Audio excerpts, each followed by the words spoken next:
మీ పిల్లలు రోజు వెళ్ళి దక్షిణామూర్తి ముందు ఒక్క 2 నిమిషాలు కూర్చుని మాట్లాడకుండా మౌనంగా ఇన్ని చూసి వెళ్ళిపోవడం అలవాటు చేసుకున్నారనుకోండి, జీవితంలో ఒక కీలకమైన మలుపులో ఆయన ఆదుకుంటాడు, ఆదుకుని గట్టెక్కించేస్తాడు.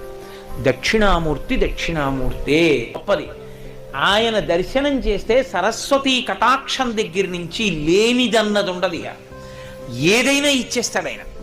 అంతటి పరబ్రహ్మం మీకేమి ఇవ్వలేదండి. ఇంకా ఏ లౌకికమైన కోర్కెల దగ్గర నుంచి మోక్షం వరకు ఇవ్వగలడు. కరతలామలకము, చేతిలో ఉసిరికై. దక్షిణామూర్తి స్తోత్రం చదువుకుంటే గురుగ్రహం శక్తి పొందేస్తుంది. రోజు ఒకసారి దక్షిణామూర్తి స్తోత్రం చదివారనుకోండి చాలు, అంతే. ఆడవనివ్వండి, మగనివ్వండి, పిల్లలవనివ్వండి, ప్రయోజకులు అవుతారు, చక్కగా ఉంటారు. ఏమి పెద్ద ఇబ్బంది పడిపోయి భయంకరమైన స్థితిలోకి వెళ్ళిపోకుండా కాపాడుతుంది దక్షిణామూర్తి స్తోత్రం.